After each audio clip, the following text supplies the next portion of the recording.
2 पे आए, 2 नंबर के लोग जो होते हैं ऑलरेडी शांत हैं, चंद्रमा का नंबर है, ऑलरेडी ही उनकी जो चीजें हैं वो थोड़ा स्लो चलती हैं, सोचते बहुत ज्यादा हैं, किसी भी कार्य को करने के लिए उनको कॉन्फिडेंस उतना नहीं निकल के आता, वो विचार ज्यादा करते हैं, कहीं ना कहीं दूसरों पे डिपेंडेंट रहते हैं, कहीं ना कहीं वो हमेशा दूसरों के बारे में सोचते रहते हैं 2 नंबर वाले कि उनको अच्छा तो नहीं लग जाएगा, उनको बुरा तो नहीं लग जाएगा, इसलिए वो अपने मन की चीज ही नहीं कर पाते, अपनी खुशियों से ज्यादा दूसरों की खुशियों पे ध्यान देते हैं, अपनी चीजों को सही करने की बजाय दूसरों की चीजों को सही करने के लिए उतर जाते हैं। 2 नंबर वालों की प्रवृत्ति ही ऐसी है, ठीक है, मन के चंचल होते हैं, हर समय जो है उनको यही लगता है कि बस सब मुझसे प्यार करें, सब मेरे इर्द गिर्द रहने चाहिए, कोई मुझसे दूर नहीं होना चाहिए, कोई मेरे द्वारा हर्ट नहीं होना चाहिए, मेरी वजह से किसी का दिल ना दुखे, मेरी वजह से कभी किसी का काम ना बिगड़े, मतलब उनके मन के विचार भाव ही हमेशा पॉजिटिव रहते हैं। और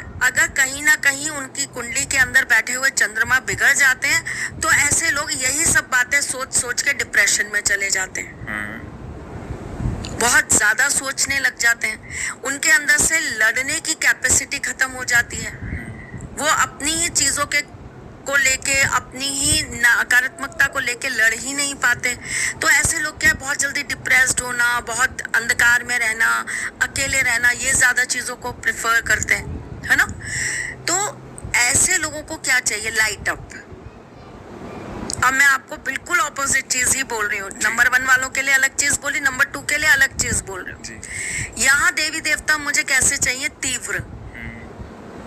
यहाँ पूजा किसकी होनी चाहिए, शिव जी के साथ साथ शक्ति की, क्योंकि यहाँ बिना शक्ति के कोई भी चीज, कोई भी मनोकामना पूर्ण नहीं होने वाली।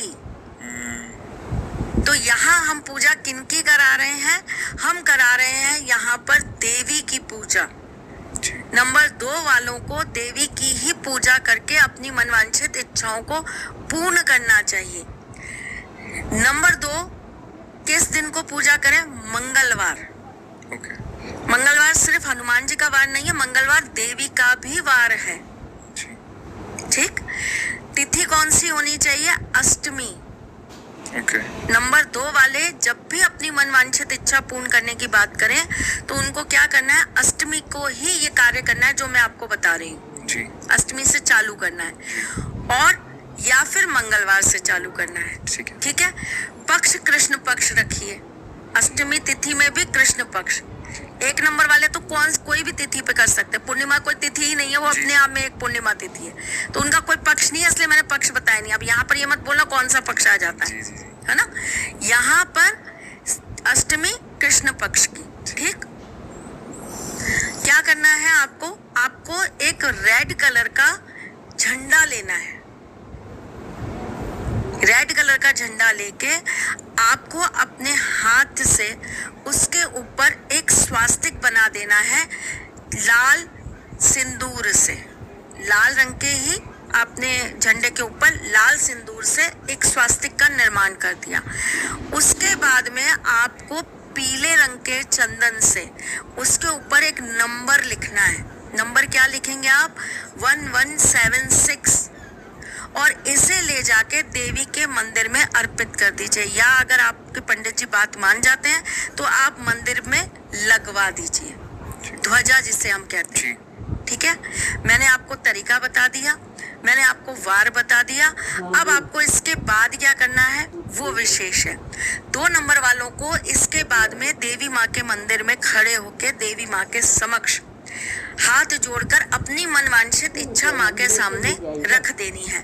और इसके बाद आने वाले 2 मंगलवार, और अगर आपने मंगलवार से चालू करा है तो 2 मंगलवार और जाएंगे आप, अगर आपने अष्टमी तिथि से चालू करा है तो आप 3 मंगलवार जाएंगे, तो आपको टोटल 3 मंगलवार देवी माँ के मंदिर में जाना है, माँ को प्रसाद अर्पित करना है और माँ से अपनी मनवांछित इच्छा बोल देनी है। और फिर जादू बहुत जल्दी हो जाएगा। देखिए, जादू करना तो वो तो उनके हाथ में है, माँ किस भाव से खुश हो जाएंगी ये भी वो जाने जी, ठीक है। हमारा काम है कि हम अपना कर्म पूरा कर दें जी, तो हम अपना कर्म करके आते हैं ना, बिल्कुल। बिल्कुल अपनी तरफ से अपनी पूरी कोशिश करते हैं। लेकिन जितना भी पर्सनली मैंने आज तक किसी को ये चीजें बताई हैं करने के लिए, उनको रिजल्ट बहुत अच्छे मिले।